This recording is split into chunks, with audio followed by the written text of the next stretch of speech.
Senhor Deus, Pai Celestial, em nome do Senhor Jesus Cristo, nós agradecemos o Senhor, mais esse instante, esse momento, que nós desfrutamos na Tua presença. Obrigado, ó Pai, por nos proporcionar esta hora, esse momento, de nós vir e adorar o Senhor. Momentos estes, ó Pai, que um dia desses, quando a noiva for raptada, quando a noiva for levantada, um dia desses que fará muita falta para muita gente. Senhor Deus, tem misericórdia. Que nós possamos aproveitar ao máximo, Senhor, nas nossas vidas que nos restam ainda nesta terra, neste corpo ainda moribundo, neste corpo que precisa ser transformado, mudado. Senhor Deus, ajuda cada um de nós. Acrescenta a nossa fé, aumenta a nossa fé, que nós possamos viver em um nível de espiritualidade, ao ponto de nós entendermos nas entrelinhas que o Espírito Santo tem a nos dizer.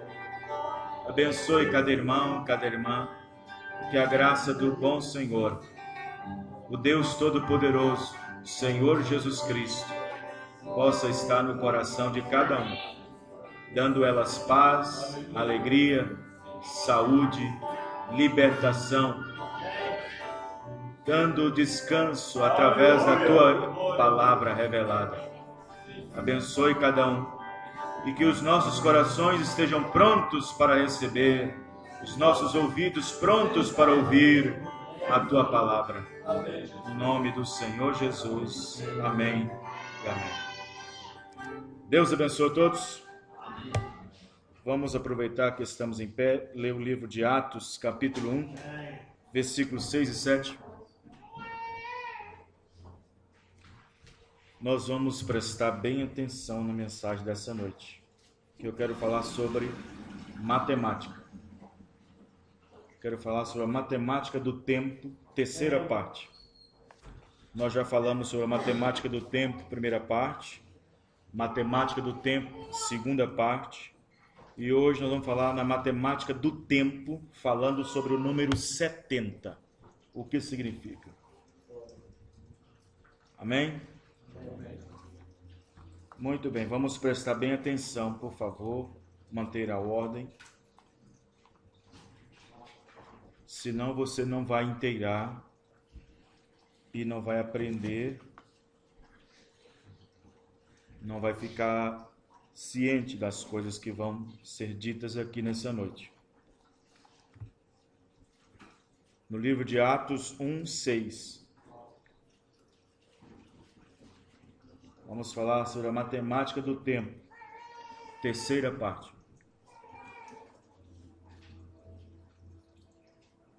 Vamos fazer o máximo para mantermos na atitude de adoração. Acharam? Aqueles, pois, que se havia reunido, perguntaram-lhe, dizendo: Senhor, restaurarás tu neste tempo o reino a Israel? E disse-lhes, não vos pertence saber os tempos ou as estações que o Pai estabeleceu pelo seu próprio poder.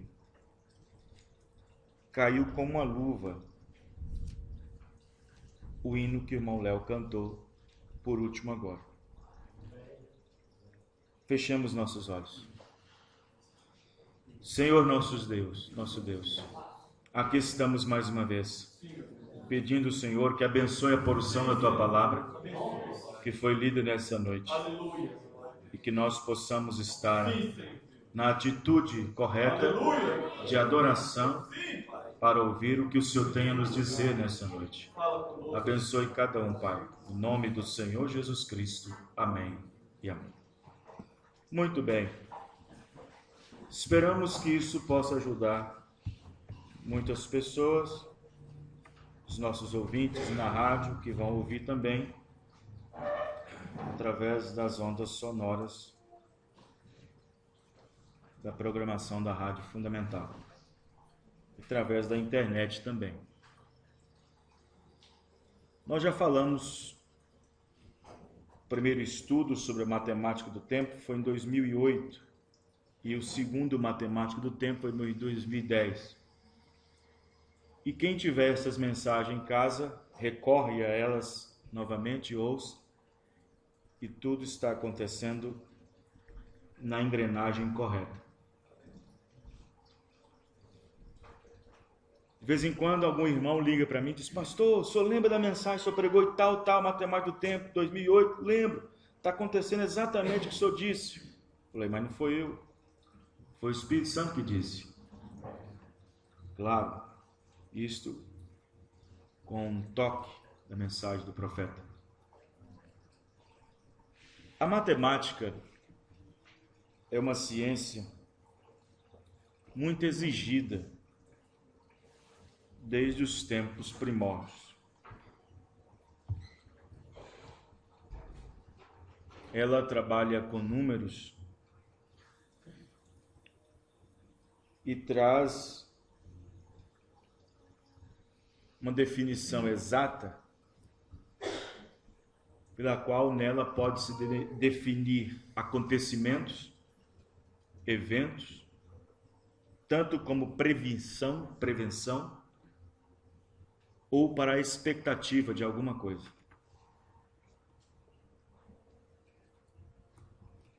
A matemática, na linguagem literária do mundo moderno que nós estamos vivendo, ela é usada para muitas coisas. A matemática é usada na ciência quântica,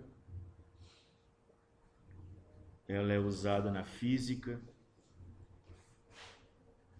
ela é usada para definir átomos. A matemática é usada para a faculdade dos nossos filhos, para a contenção de gastos e outras coisas mais. A matemática bíblica, para os eventos bíblicos, é uma ciência exata. Não digo a matemática secundária, que é a tradicional, a convencional, a humana, a moderna. Não digo que seja exata,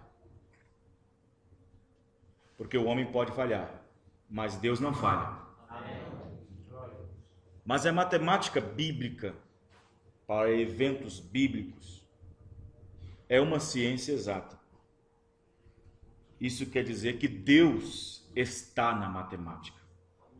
A matemática não está em Deus, mas Deus está na matemática. Em outras palavras, Ele, Deus, permite se expressar na matemática ou deixar se manifestar ou tornar conhecido pela matemática. Vários eventos na Bíblia tiveram que ser recorridos à matemática. Nós vamos mostrar isso. Mas antes que nós possamos aprofundar nisso, eu quero mostrar isso aqui. Deus trabalha de diversas maneiras, sabendo que Deus é um Deus de variedades, sendo que uma delas é a matemática. Nós podemos ver isso em vários acontecimentos na Bíblia, onde a matemática teve que ser usada. E nós sabemos que na matemática convencional, na numerologia, ela começa com 0. E o 0 é um número que tem numa sua ordem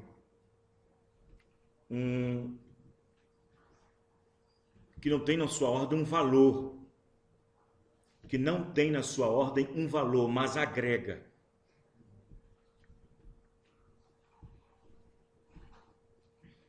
E o 0, ele pode ser usado tanto na esquerda como para a direita.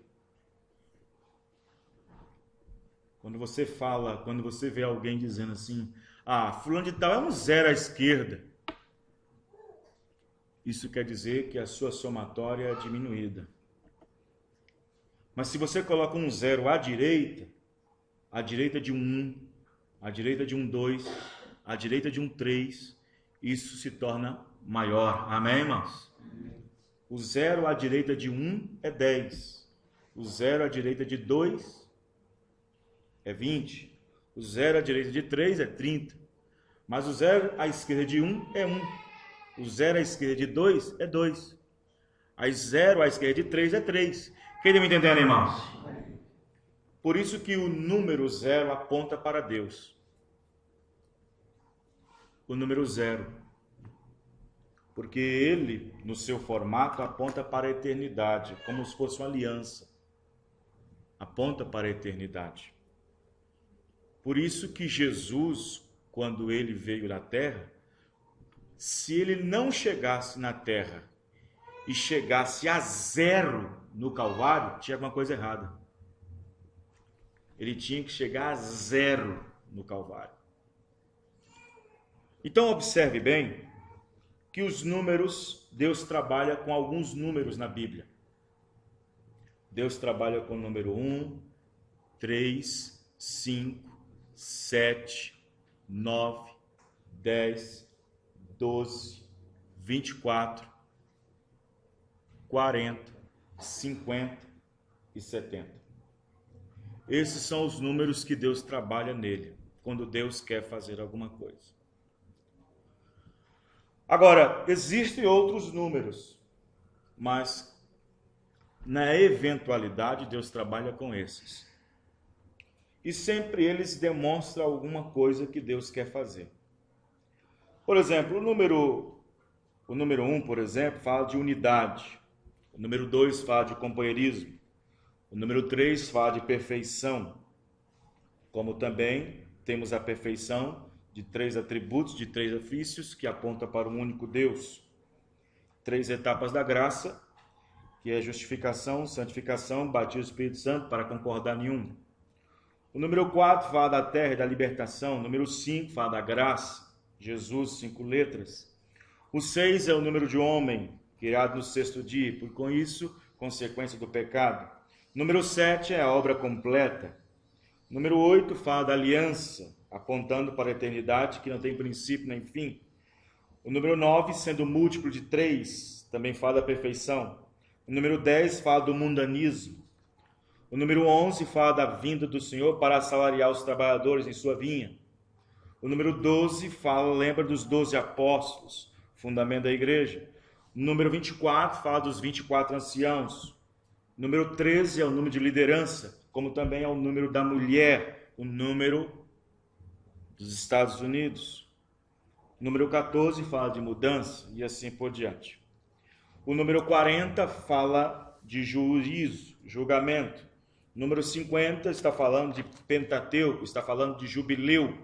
E número 70 é o número de cativeiro. Quem está me entendendo, irmãos? Número 70 é o número de cativeiro. Número 70. Ponha isso na mente. Número 70 é o número de cativeiro. Quando Deus disse para Abraão que sua semente peregrinaria em terra estranha, nós entendemos que depois de 400 anos foi quando Deus lembrou da promessa que fez a Abraão, que a sua semente seria levantada e tirada através de mão forte. Mas primeiro sua semente peregrinaria em terra estranha. Quando começou isso? Nós entendemos que José foi vendido por seus irmãos, um tipo de Cristo. Quem está me entendendo? Depois que José se apresentou oficialmente para os seus irmãos, ele mandou chamar seu pai Jacó. E a Bíblia diz que subiu 70 almas. Amém, irmãos? 70 almas para o Egito. E o Egito, então, passou a povoar através do povo hebreu, através de 70 almas. Através de 70 almas é que o Egito cresceu para ficar e tornar cativeiro na mão dos egípcios. Presta bem atenção nos detalhes para você entender. Então, vários eventos na Bíblia tiveram que ser recorridos à matemática. Daniel, por exemplo. Daniel foi levado numa condição a calcular. Daniel foi levado à condição para cálculo. Quando ele estava examinando os rolos, os pergaminhos de Jeremias, o profeta, ele estava na Babilônia. Ele estava, naquele tempo ali, tendo as suas visões. Em outras palavras, ele estava vendo os rolos, os pergaminhos, estudando os livros de Jeremias. E ele chegou exatamente naquela parte que cabia a profecia do cativeiro de Israel, que seria de 70 anos. E quando ele fez o cálculo, deu 68, e estava faltando 2. Os irmãos entendendo, irmãos? Ele teve que recorrer à matemática, ele teve que pegar desde a saída da profecia de Jeremias, fazer a matemática até chegar no seu dia, no seu momento. E quando ele fez os cálculos, estava faltando 2 anos. Ele fez o cálculo, deu 68. E quando só faltava 2 anos para que aquilo acontecesse, para os anos do cativeiro fosse colocado, ele colocou o seu rosto no pó, vestido de saco de cinza, jogando cinza sobre si, e começou a orar e orar e orar, porque a sua alma ficou conturbada, a sua alma ficou perturbada por causa do cativeiro. E ele então começou a buscar resposta por Deus, mas por causa de quê? Por causa de uma matemática que ele fez, por causa de um cálculo que ele fez. Quem está entendendo, irmãos? Ele fez um cálculo. Então, quando ele estava já orando há bastante tempo, Deus, no céu, saiu a ordem para que Gabriel descesse, e então desce para ele a entender a profecia de Jeremias, que não era apenas 70 anos no sentido, mas que 70 era 70 semanas que estava determinada para seu povo. Os irmãos entenderam, irmãos? Que cada semana representava 7 anos. Então observe bem, Daniel teve um cálculo que ele pensou uma coisa, e então Gabriel desce para dar para ele o verdadeiro cálculo. Quem entendeu, irmãos? Amém. Presta atenção. Ele calculou uma coisa e deu X. E então, dentro daquilo, ele tinha sua matemática. Então, Deus manda Gabriel descer e diz, faz ele entender a visão. Faz ele entender a profecia. E vem Gabriel e dá outro cálculo para ele. Amém, irmãos? Amém. Faz outro cálculo para ele. Ele disse, Daniel, você não precisa se preocupar. 70 semanas, desde quando saiu a ordem, está determinada para seu povo.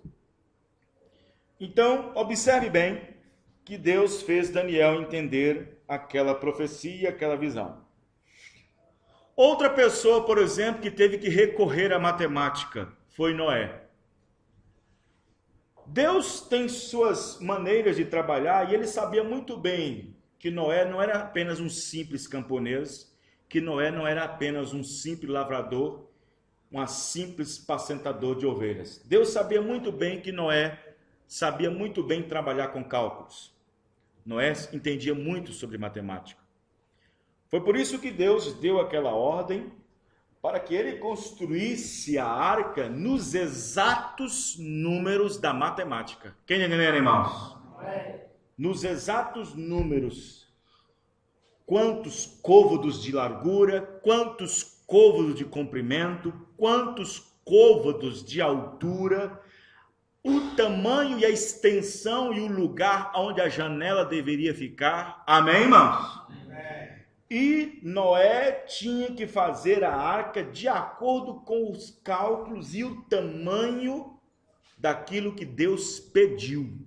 Um côvado a mais, um côvado a menos na construção da arca dava tudo errado. Quem compreendeu, irmãos? Um côvado a mais ou um côvado a menos, tem muita gente desse jeito. Um pouquinho a mais, um pouquinho a menos, não tem problema. Um cortezinho aqui, um cortezinho ali. Tirar 2 centímetros aqui da saia ou tirar 1 centímetro aqui do cabelo, não tem problema. 1 centímetro a mais, 1 centímetro a menos, tá tudo bem. Não, irmão, não.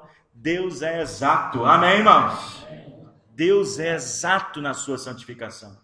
E quando Deus pediu que Noé fizesse a arca, Deus só falou uma vez. Deus só falou uma vez. Para começar, Deus já trabalhou com ele com matemática. Deus já começou a trabalhar com ele com matemática. Noé, os dias do homem são 120 anos. A partir desse momento, Noé, os dias do homem só será 120 anos. Só 120 anos. Deus já começou a trabalhar com números. Já foi logo trabalhando com Noé com números. Então, Deus disse, agora você faz uma provisão para você e sua família. Farás uma arca assim, de comprimento de tantos côvados, da altura de tantos côvados, da largura de tantos côvados. Amém, irmãos? Amém. Comprimento, largura, altura. Então você observa bem que Noé teve que prestar atenção aos números. Amém, irmãos? E se ele não prestasse atenção aos números, aquilo poderia dar todo errado. Quem compreendeu? Amém. Então observe, para você ver como que Deus trabalha com os números. No livro de São Mateus 24, versículo 36, vamos pegar nossas Bíblias? Pega, por favor.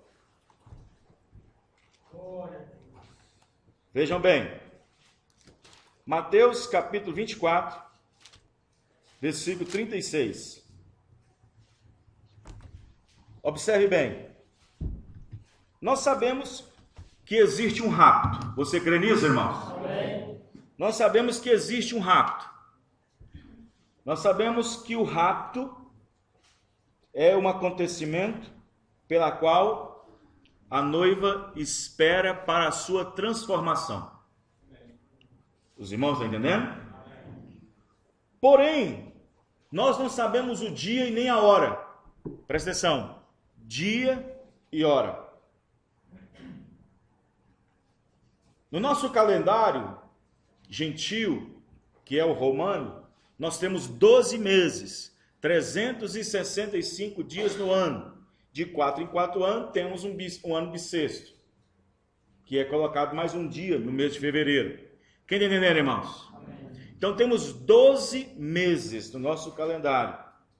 Então, nesses 12 meses, Deus escolheu um dia para o arrebatamento. Quem entendeu, irmãos? Amém. Presta atenção. Deus escolheu um dia e uma hora. Jesus disse aqui em São Mateus 24, 36, daquele dia e hora. Amém, irmãos? Amém. Quem entendeu diz amém. Amém. Então, presta atenção que Deus trabalha com números. Então, no dia do rapto, por exemplo, no dia da transformação do corpo, no dia da retirada da noiva aqui da terra, para encontrar com o Senhor Jesus nos ares, naquele corpo físico, como a Bíblia nos prometeu, que assim como Ele é, nós o veremos. Amém.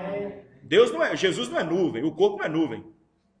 A Bíblia diz que nós veremos ele como ele é. Ele não é nuvem, ele é corpo físico, amém, irmãos?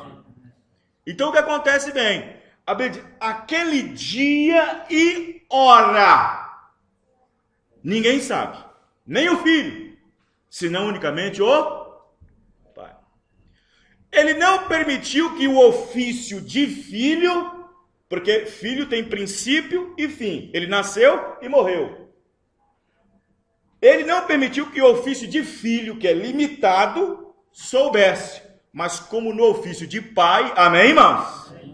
Que conhece todas as coisas, que foi criador, pai, criador, gerando, sabe.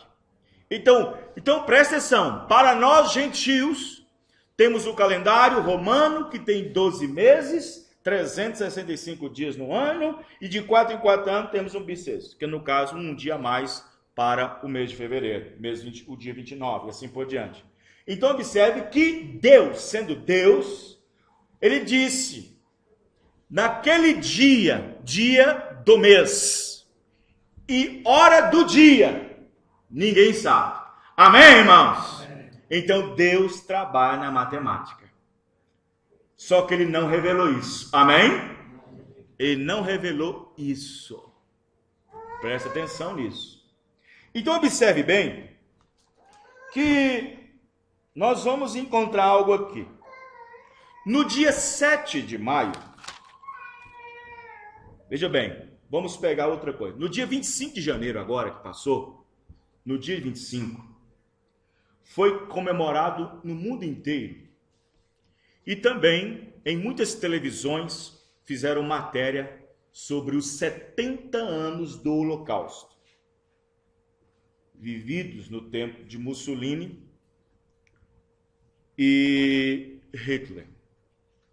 25 de janeiro, 70 anos do Holocausto. 25 de janeiro. 70 é número de cativeiro. Quando os judeus voltou para a Palestina, foi em 1945. Eles voltaram para a Palestina em 1945. Quando eles voltaram para a Palestina, eles estavam então armando a si mesmo como um Estado independente. De volta para eles estava a nação, como Deus havia prometido, que eles traria de volta dos confins da terra. De volta para eles estava de novo a haste da bandeira, a estrela de Davi. Hoje é um Estado independente, tem uma cadeira cativa na ONU, representativa, e tem um poder militar terrível, principalmente em termos nucleares. Isto é Israel. Quem está me entendendo? Porém, no dia 25 de janeiro, agora, fez 70 anos. Quem está me entendendo, irmãos? Amém. 70 anos. 25 de janeiro de 2015. Foi falado em todas as televisões do mundo sobre os 70 anos do Holocausto. Observe que no dia 25 de janeiro, eles estavam comemorando o fim do Holocausto. 70 anos. E o número 70 é o número de cativeiro. Em 1945, Mussolini, ele tinha morrido em desgraça. E Hitler tinha chegado a um fim misterioso. Quando Hitler morreu, estava acontecendo a terceira visão do profeta, quando ele viu aquelas 7 visões nas margens do rio Ohio. Quando Hitler teve um fim misterioso. E quando Hitler teve um fim misterioso, foi exatamente no final de 1945, que foi o final do Holocausto, que foi o final da Segunda Guerra Mundial. Foi quando Hitler teve um fim misterioso, onde cumpriu-se a terceira visão das 7 visões do tempo do fim, onde o irmão Branham disse que o comunismo engoliria o comunismo engoliria o nazismo e o fascismo. E então o comunismo engoliu tudo. Então foi quando Hitler teve um fim misterioso no final de 1945 com a terceira visão do profeta. Presta atenção no que eu vou dizer para vocês. Presta atenção. No dia 7 de maio de 1946, presta atenção, 45 termina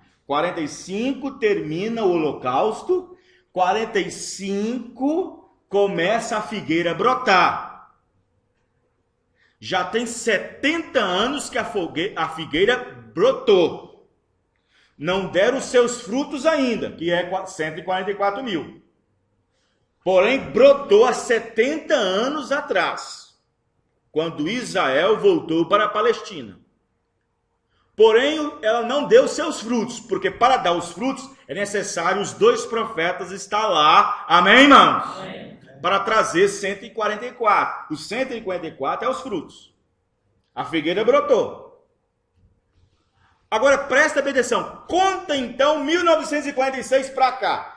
7 de maio de 1946. O profeta estava conturbado, perturbado, porque todo mundo achava que as visões que ele tinha, as coisas que ele realizava por meio dele, muitos colegas, até mesmo pessoas que ele admirava, dizia que ele tinha problemas mentais e que aquelas coisas, a maioria delas era de demônio.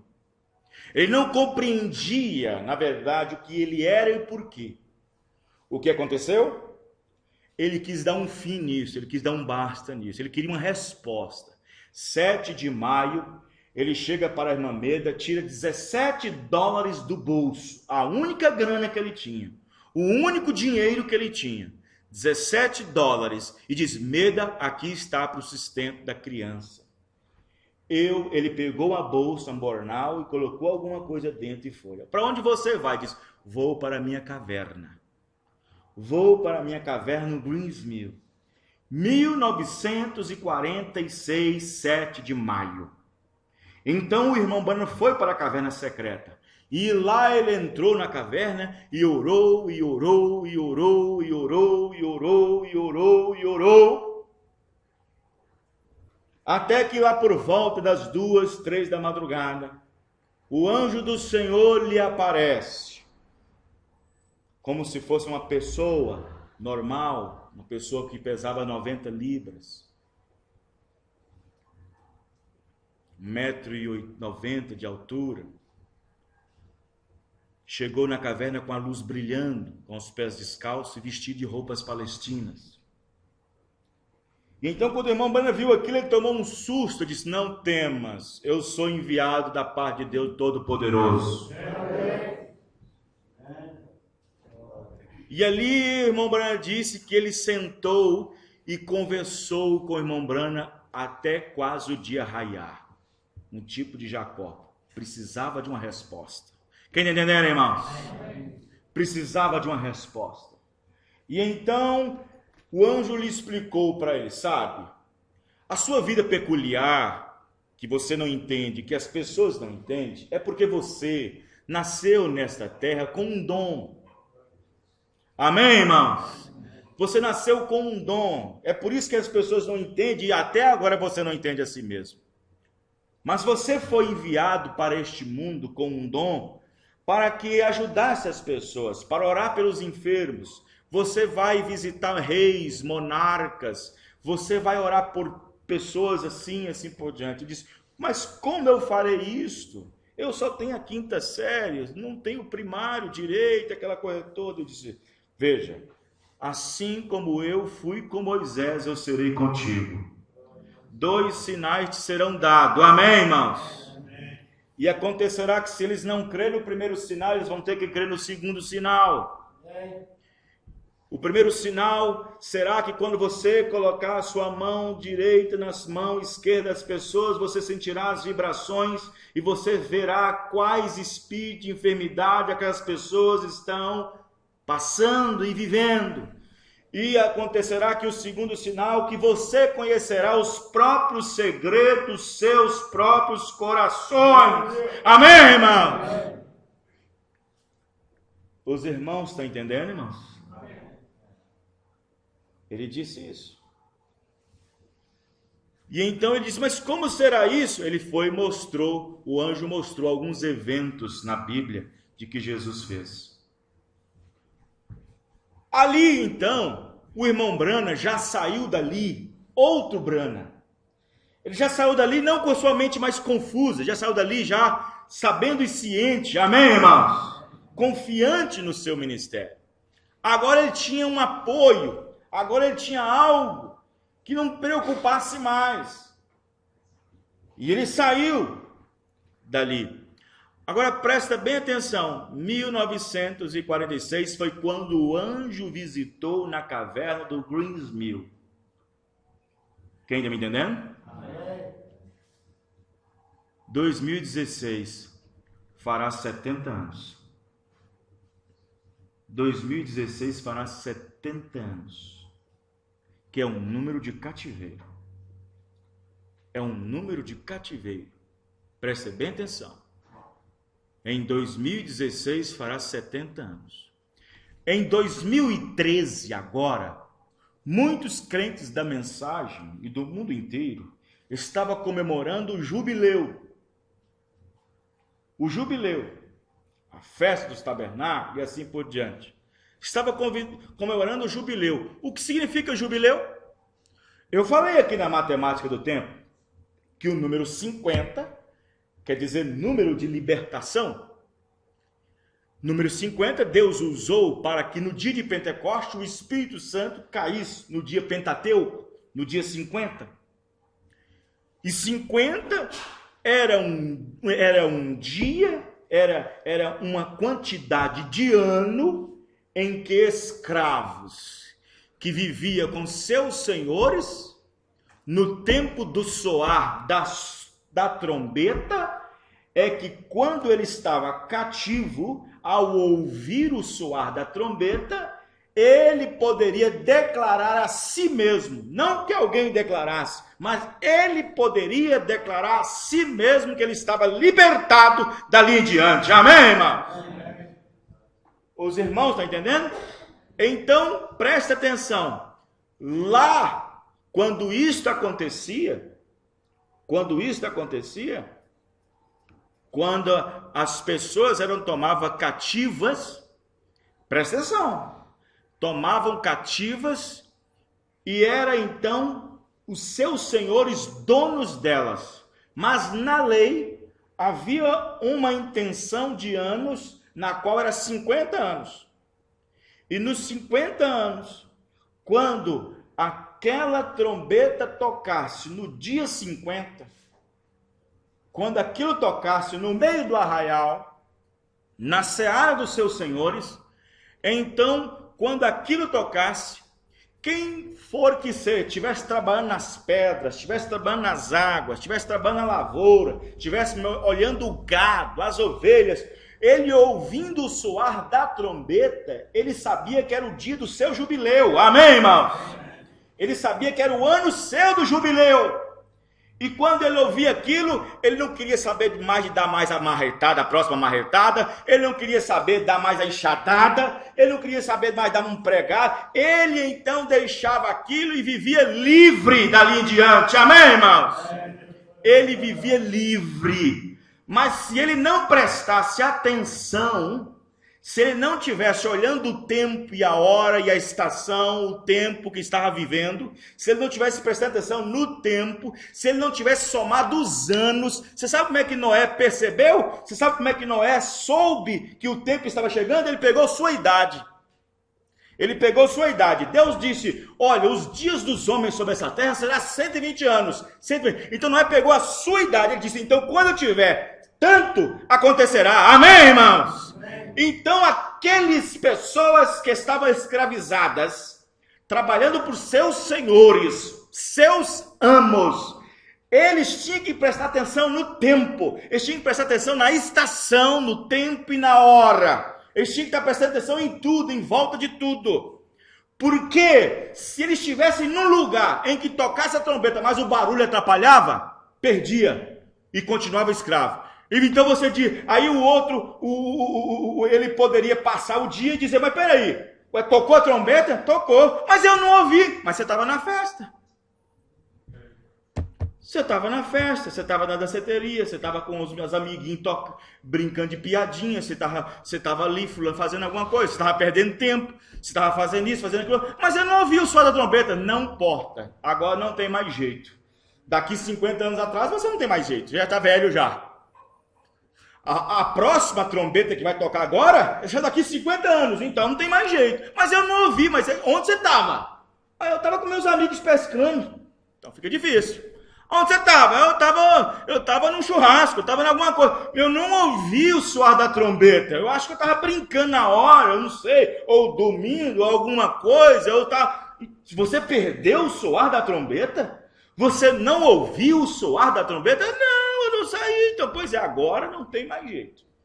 E outros ouvindo a trombeta e não querendo ser livre, porque tem gente que acostuma com o pecado. Tem gente que acostuma ser servo. Tem gente que costuma ser servo do pecado. Tem gente que é mentiroso e continua sendo mentiroso, porque ele é servo do pecado, servo da mentira. Ele não quer libertação. Quem entendeu, irmãos? Tem irmão que é noveleira, irmão que é isso, que é aquilo outro, mas ele é servo. Ela é serva. Ela é mexeriqueira, é mexerico, ele é um trapo na língua, é um linguarudo, mas ele é servo. Ele não é livre ainda. Ela não é livre ainda. Ele não é livre ainda. Mete a língua no pastor, mete a língua no ministério, ele é servo. Ele não é livre ainda.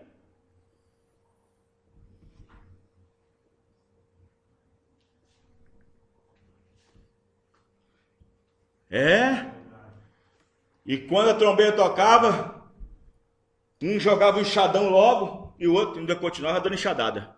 Ué, você não vai sair não? Estamos livres. Ah, não.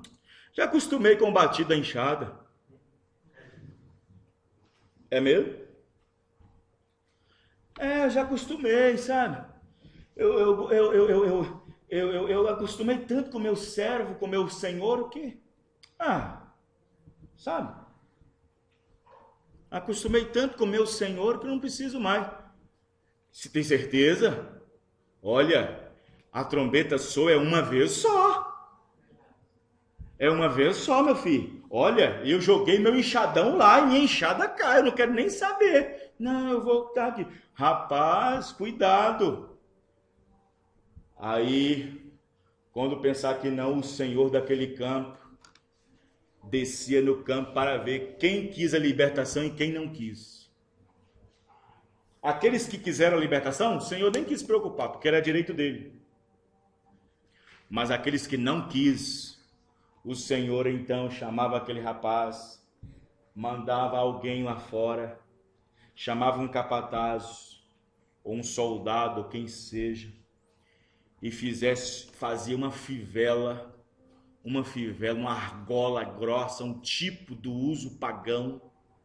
Para começar, irmão, presta atenção.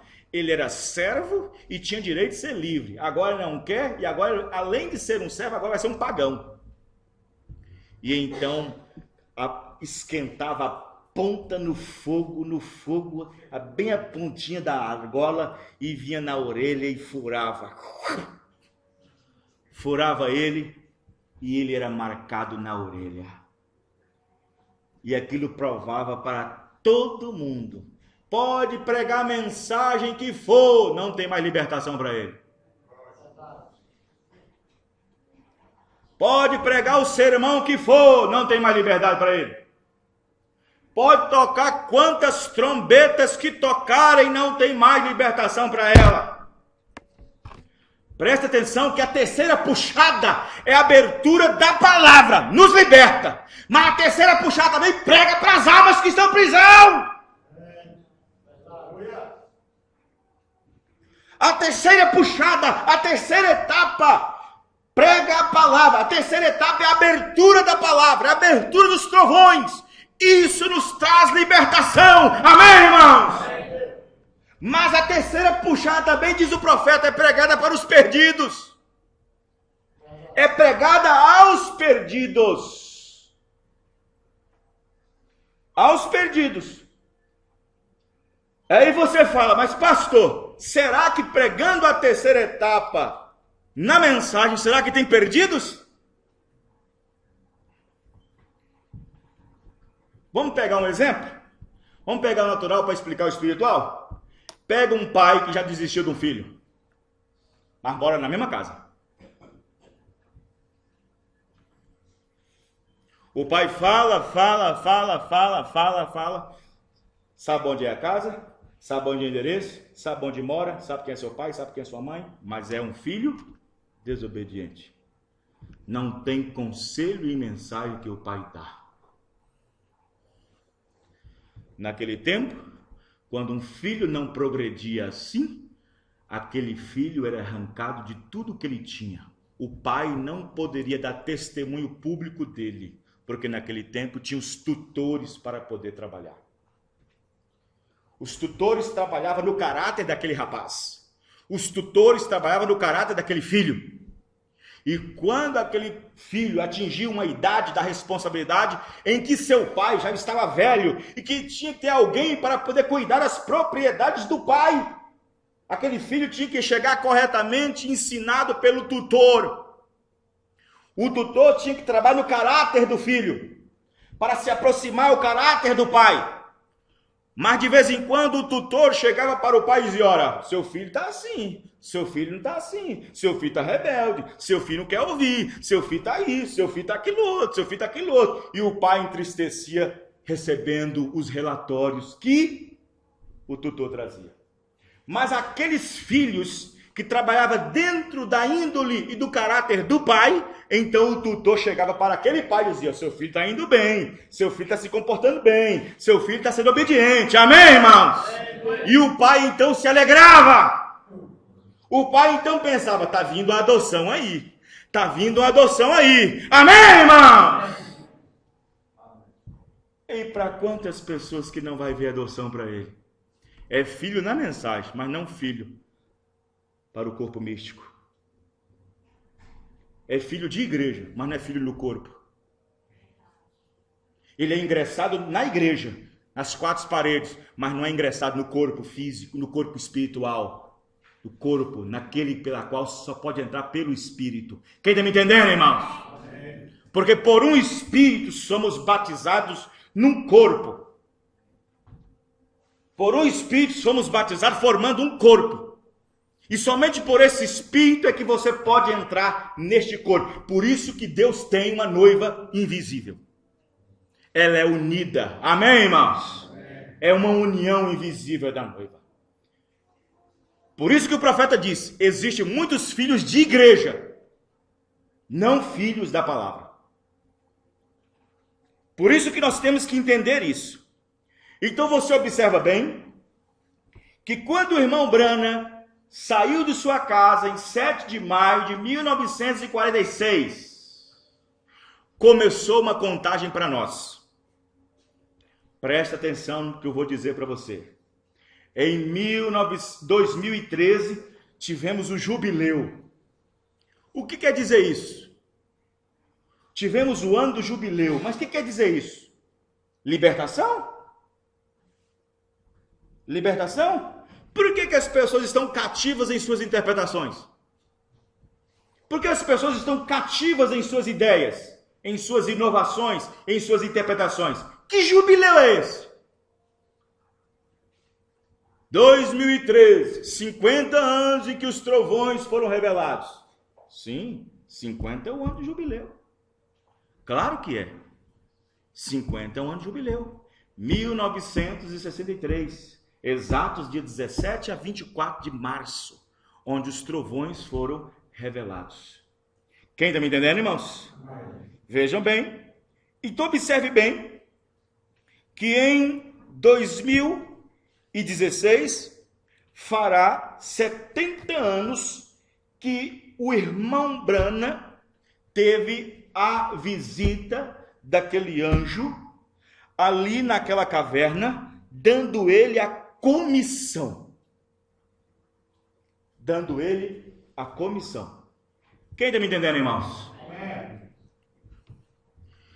1950, Deus permitiu que o mundo, principalmente o científico, pudesse tirar a foto dele. Não que Deus é a coluna de fogo. Montblanc disse que a coluna de fogo é unção. Quem está me entendendo, irmãos?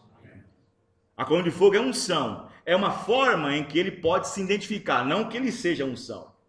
1950, naquela reunião em Chicago, quando aquele fotógrafo, a combinado daquele pastor, daquele reverendo da Igreja Batista, havia contratado para o desafio do irmão Branham, então foi quando esta foto da coluna de fogo foi visivelmente para o mundo gentílico. Deus permitiu que sua fotografia fosse tirada.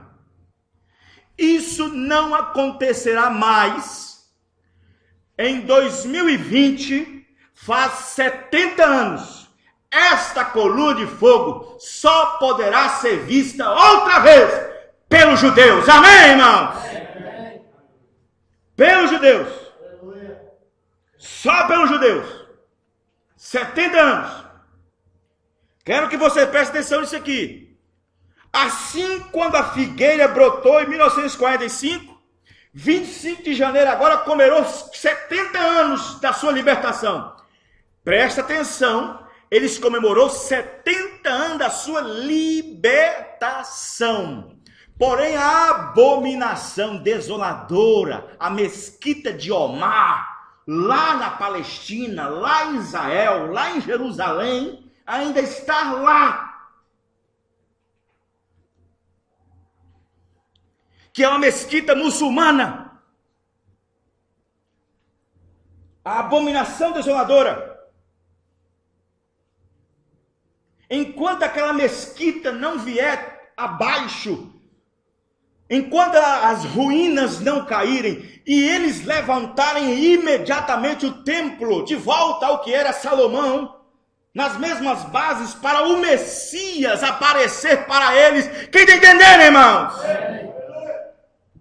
Observe que em 2020, 70 anos em que a coluna de fogo, o mundo gentílico, viu a coluna de fogo. E o mundo gentílico, pode ter irmão, pastor, que teve uma visão da coluna de fogo ali, uma visão da coluna de fogo ali, mas não é isso ainda, não é isso. Eu estou falando quando Deus quer provar o mundo inteiro. Amém, amém, irmãos? Amém. Esta coluna de fogo só voltará a ser vista para os judeus, através daquelas duas testemunhas da última trombeta, que é tocada por Moisés e Elias. Só 70. Nós estamos em 2016, 2015. Presta atenção para você, vai vendo isso aí para você ver. Agora observe bem, que em 1946 começou. 2016 faz 70 anos da visita daquele anjo ali. Presta bem atenção para você ver uma coisa. O profeta disse que uma geração é 40 anos. Uma geração de 40 anos, ela respira julgamento, juízo. Quem está me entendendo? Os irmãos estão compreendendo? Presta bem atenção. Se fosse para calcular juízo, de acordo com o primeiro selo, 70 e alguma coisa, 72, 73, o profeta disse que quando um selo se abre, um mistério também se abre, uma mensagem surge, o mensageiro surge e proclama sua mensagem, mas depois que a sua mensagem ser retirada, um juízo então vem atrás. E por que não?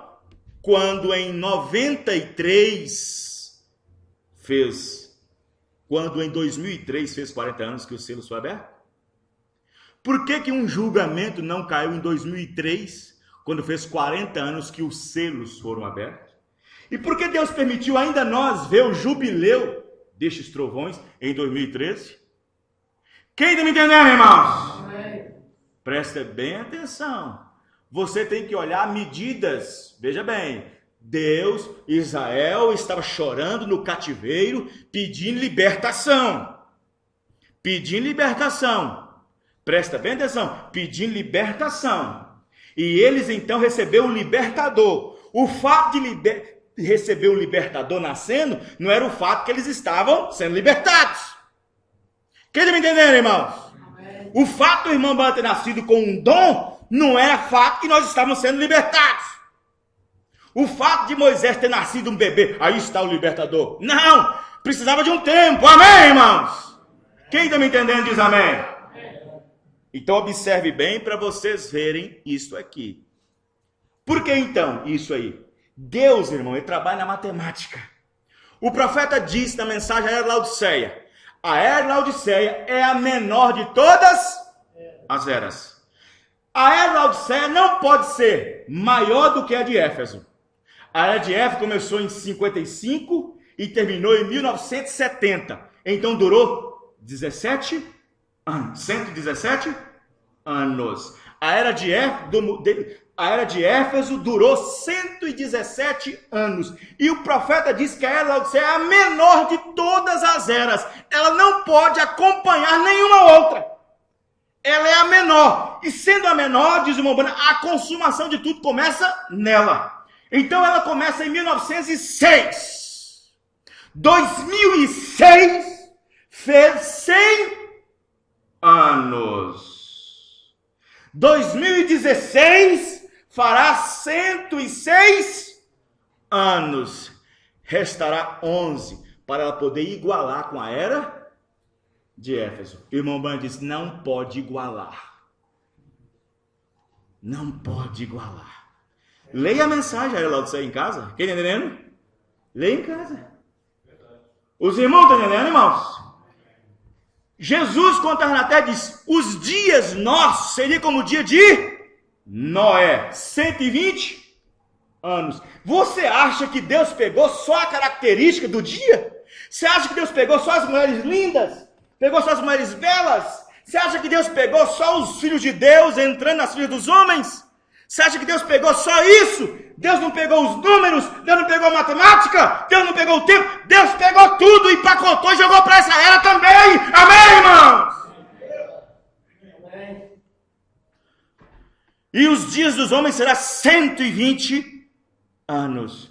Irmão, eu, Vanderlei Costa, os dias nossos gentios começou quando William Branham nasceu. Quem está me entendendo? Amém. Os dias nossos começou quando William Branham nasceu. Os dias de Israel começou quando Moisés nasceu. Os dias da nossa salvação começou quando Jesus nasceu. Amém, irmãos? Amém. Aí você pega o nascimento dele em 1909. Você pega o nascimento dele de 1909. Qual foi desde Paulo? Me mostra na história, na Bíblia, desde Paulo, quando a coluna de fogo pega ele em Damasco, aonde a coluna de fogo aparece de novo. A não ser em 1909, no seu nascimento. Hein? A não ser em 1909, em seu nascimento. Ai, irmãos, eu tenho tantas coisas para falar. Se eu for dizer que tem gente que escandalizaria comigo aqui, se eu fosse falar. Aí vocês vão ter que pegar os CDs, a Matemática do Tempo, parte 1, parte 2, para você encaixar com algumas coisas que estão sendo ditas aqui nessa noite. Quem está me entendendo, irmãos? Amém? Amém? Presta bem atenção. Quando o irmão Branham entrou naquela caverna no Greens Mill, 1946, um ano depois que Israel brota, começou para nós o ano, para nós. Deus então dá para ele então o porquê. Moisés também estava confuso, mas pô, eu estava no palácio, estava tudo bem e tal, e agora eu tive que matar um soldado, agora eu estou aqui no deserto. Deus apareceu para ele para falar para ele o que era tudo aquilo. Amém, irmãos? Apareceu para ele lá nos arbustos, lá em cima, lá no deserto, do outro lado da montanha, quando ele estava apacentando as ovelhas do seu sogro Jetro. E fez para ele conhecer o seu ministério. Quem está me entendendo? quando o irmão Branham nasceu, ele tinha conhecimento dos seus parentes que uma coluna de fogo entrou. Ele não viu aquilo, era um bebezinho. E então, 7 anos, ele teve aquela coisa na árvore e tal, aquela coisa toda. Você já sabe, teve aquela experiência com 14 anos, que ele foi lá, 16 anos, que ele foi lá no inferno e tal. Vocês entendem o que eu estou falando e tal. Teve aquela experiência do Rio Ohio, em 33, quando a estrela apareceu e disse aquela voz, ele não entendia direito. Só em 46, na caverna, é que ele entendeu, amém, irmão? Só em 46, mas olha, de 1906 para 46 é quantos anos? 1906 começa a era Laodiceia, 1946 o anjo apareceu, o profeta na caverna, 40 anos depois. 40 anos depois, Deus aparece para Moisés no deserto, para falar para ele do ministério que era. Amém, irmãos? Amém. Assim como fui com Moisés, serei com. Quem entendeu, na verdade, diz amém. Então você observa que houve, desde a visita do anjo poderoso lá na caverna, houve uma sucessão de eventos, de 46 até 1965. 46 para 65 são quantos anos, irmão? Fala para mim aí. 46, 56, são 19 anos, né? 19 anos. 19 anos de eventos extraordinários de 46 até 65, quando o irmão Branham morre. 19 anos. Em 19 anos, presta bem atenção para vocês verem uma coisa. Em 19 anos. Quando eventos um atrás do outro foi acontecendo. Nesses 19 anos, desde que o anjo apareceu para ele na caverna do Greensmill, observe bem para você ver que aqueles 2 sinais foram dados para o irmão Branham para captar a atenção do povo. Porque Deus tinha algo para fazer no final, mas o coração do assunto era a mensagem. Quem está me entendendo, irmãos? Presta atenção. O irmão Branham estava fazendo o trabalho de João Batista. Quando Zacarias, seu pai, disse que o espírito de Elias estava sobre João e que o ministério de João era converter o coração dos pais aos filhos e aplanar um caminho reto e preparar um povo bem disposto para o Senhor Jesus Cristo. Lucas 1. Quem está me entendendo, irmãos? A primeira e segunda puxada, a primeira e segunda etapa do ministério de irmão Branham era exatamente para isso. Deus lhe deu 2 sinais para atrair a atenção do povo. Mas se o povo tivesse um pouco meio assim, personificando a primeira etapa, que era a cura divina, porque se ele curava alguém, o pentecostal também curava. Deus também está aqui. Então, durou 6, 7 anos só isso. Até que, durou algum tempo, até que, então, um belo dia, o irmão Branham estava orando por alguém, o irmão Branham viu o segredo do coração de um homem. E ali começou a segunda puxada. Enquanto o povo estava imitando ele na primeira puxada, que era a cura divina que os pentecostais também tinham, então a segunda puxada, que é o segredo dos corações, os pentecostais não podiam fazer. E chamou a atenção do povo. Amém, irmãos? E isso ajuntou o povo para o ministério de irmão Branham. Se eles não creem na voz do primeiro, vão crer na voz do segundo. Amém, irmãos? Que era conhecer o segredo dos corações das pessoas. E aquilo chamou atenção. Aqui só pode ser Deus. E o povo, mingou as igrejas pentecostais e foi tudo procurar o irmão Branham. Quem está me entendendo? Mas aquilo não era ainda o ápice da mensagem.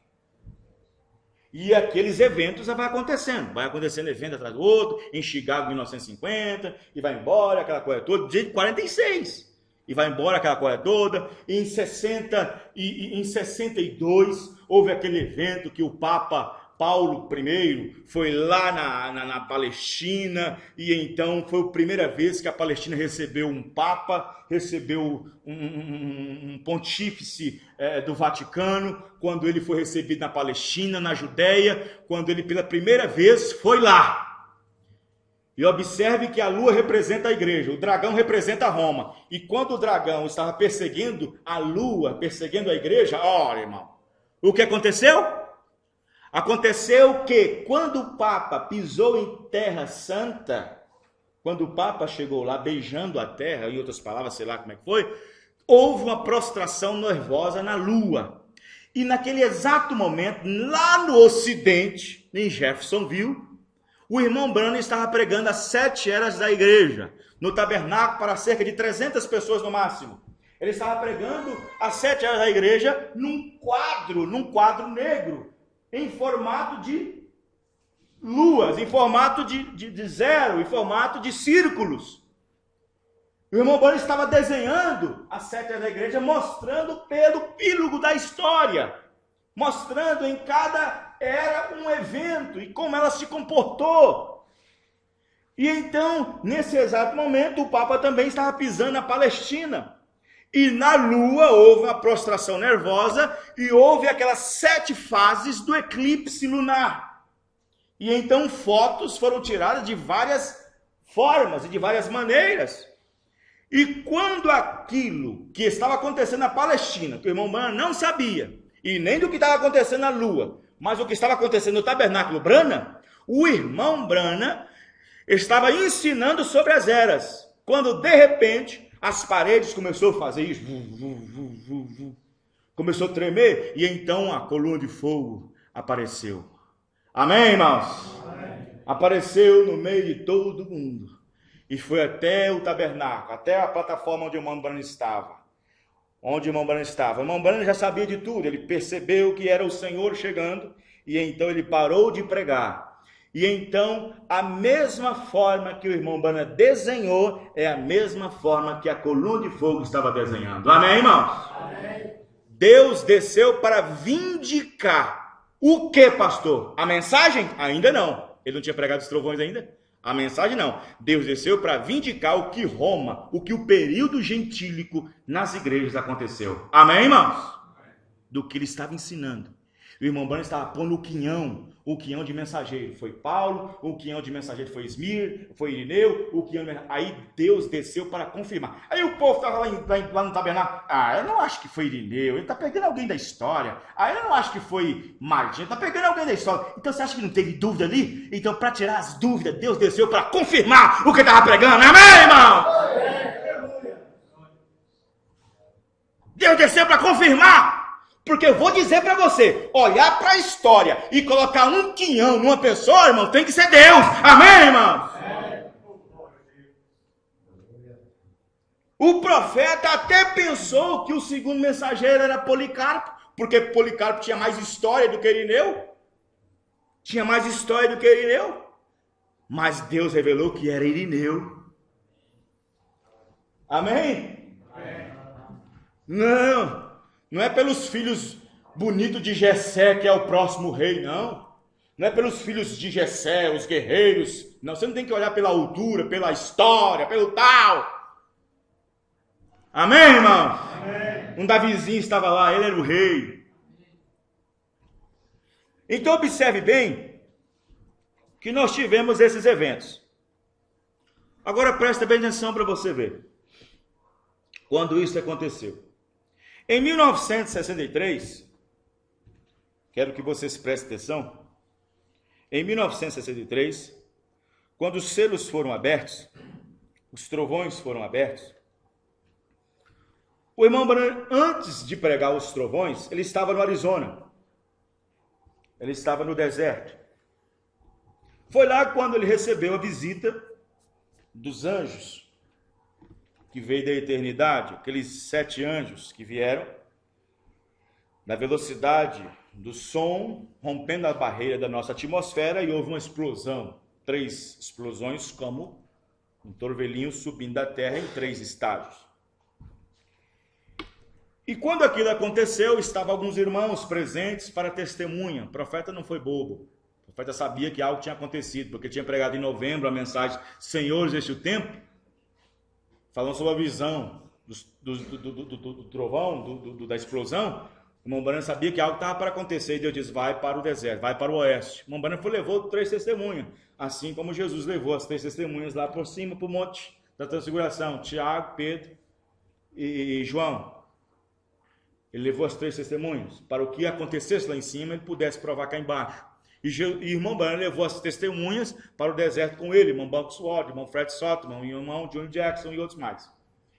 Então, quando aquele evento aconteceu,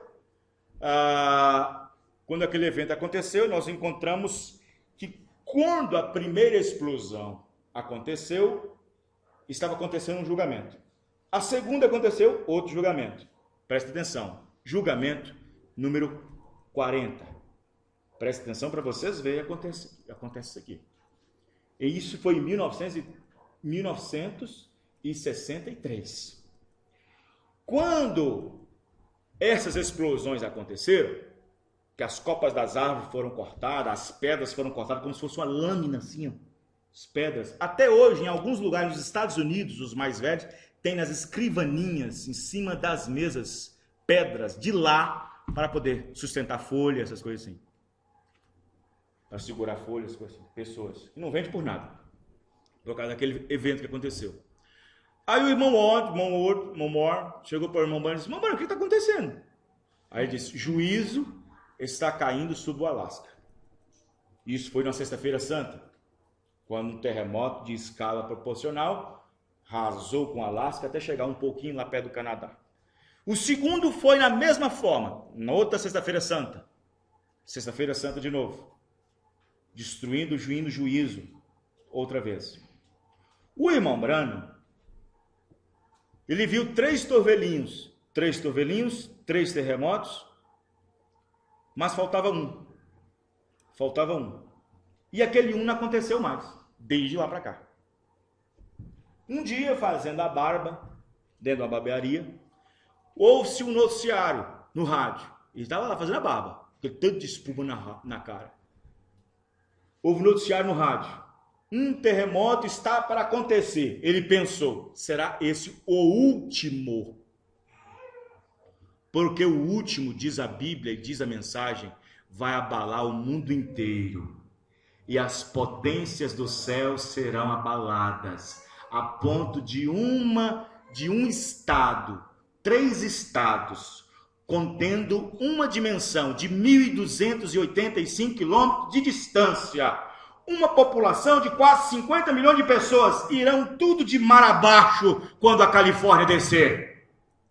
Isto é o período quando começa o 6º selo. E quando o Cordeiro abriu o 6º selo, houve-se um grande terremoto. É esse último que o irmão estava profetizando. Quem está entendendo, irmãos? Amém. Os irmãos estão entendendo? Os irmãos estão compreendendo, irmãos? Presta atenção para vocês verem. Quando o irmão Branham pregou a era de Laodiceia, mas tantos críticos apareceu quando ele disse, quem tiver em casa, leia. Ele disse, eu creio que entre 33 e 77 algo acontece, e o período do milênio acontece. Ixi, mas isso deu margem para tanta gente deixar mensagem. E críticos que não creem na mensagem, esses pentecostais, essas denominações que não creem. Está vendo, olha? Ele disse que em 77 terminaria o sistema do mundo e daria início ao milênio. Ele não estava sabendo de nada. O povo não sabe de nada. Ele disse, entre 33 e 77 algo acontece. Os irmãos estão entendendo? Agora, de 33 a 77 são quantos anos? Hã? Quantos anos? Faz a conta para mim ver. De 33 a 77. Ele disse, entre 33 e 77 algo acontece. Presta atenção. Ele disse, um evento ia acontecer. Presta atenção para você ver. Se você pegar a mensagem, festa das trombetas, o profeta disse, entre a 6ª e a 7ª trombeta, o 7º selo aparece. Amém, irmãos? Amém. As 6 primeiras trombetas já tocaram, soou para Israel. A 6ª trombeta tocou por Hitler, quando eles foram para a Palestina. E só falta uma trombeta para tocar para eles que é as duas testemunhas, Moisés e Elias. Quem entendeu, irmãos? Que é para Elias. Aí o profeta diz, entre a sexta e a sétima trombeta, o sétimo selo aparece. Agora eu pergunto, quem é o sétimo selo? Amém, irmãos? Deus. Mas Deus aparece aqui como? No corpo visível ou manifestando o Filho do Homem em um corpo aqui na terra? Amém? É aí que está o maior problema de muitas pessoas.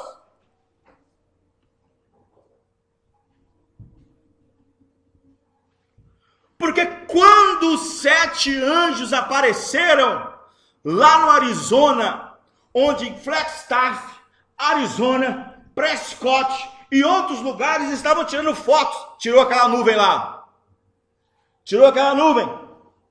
28 milhas de altura por 42 de largura. Eles estavam falando da nuvem misteriosa. Como aquilo pode ser formado? Como aquilo pode ser estabelecido? Onde o ar não pode formar películas para extrair uma nuvem. E a ciência estava incomodada, a NASA estava incomodada, a NASA estava tirando fotos. Se naquele tempo tivesse drones, eles estavam mandando drones para lá. Mas não podia. E quando aqueles anjos vieram da eternidade, formando aquela nuvem, presta bem atenção, elas formou o rosto ou a nuvem? Formou o rosto ou a nuvem? Mas quando o irmão Bana prega, ele fala sobre o quê? Cabeleira ou rosto?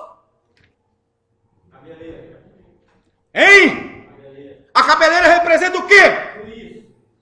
Aí o irmão Bana explica, veja para vocês ver, aqui está ele, como na primeira vez João viu ele no início das eras, no meio dos castiçais de ouro, semelhante ao Filho do Homem, um ancião, amém, irmãos? Ele diz, vê você ele com a cabeleira branca? Isto fala de julgamento, isso fala de juiz, ele é o supremo juiz dos vivos e dos mortos, amém, irmãos? Isso estava falando para quê? Deus então, a partir de então, desceria aqui na terra com ministério para um homem chamado William Marion Branham, com o livrinho na mão aberto, o livro do juízo, o livro do julgamento, trazendo julgamento para nós, mas esse julgamento que ele traz não nos coloca na prisão, nos livra, amém, irmãos? Nos livra. E quando isto é colocado em nossos ouvidos, nós temos a nossa liberdade. Mas aqueles que rejeitam estão suvelados, estão marcados em almas que estão em prisão agora. Mas as almas em prisão não pega batista, metodista, presbiteriano, mas pega os interpretadores da mensagem também.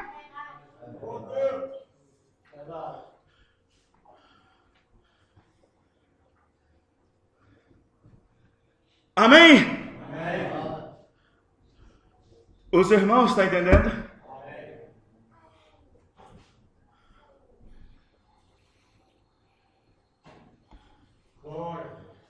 2016, 70 anos, número de cativeiro, fará agora em 2016, em que o anjo visitou William Branham na caverna do Greens Mill. Os irmãos estão entendendo? Amém. Os irmãos estão compreendendo? Veja só como as coisas estão. No calendário judaico, nós estamos atrasados 17 anos. No calendário judaico, estamos atrasados 17 anos. Eles estão adiantados? 17 anos. Só que Deus está tratando com os gentios primeiro. Deus não observa o calendário deles para poder observar o nosso. O profeta disse, se você quer saber as horas, olha o seu relógio. Mas se você quiser olhar o tempo, olha para os judeus. Amém, irmãos? Amém. Vamos ficar de pé. Aleluia. Aleluia. Os irmãos entenderam?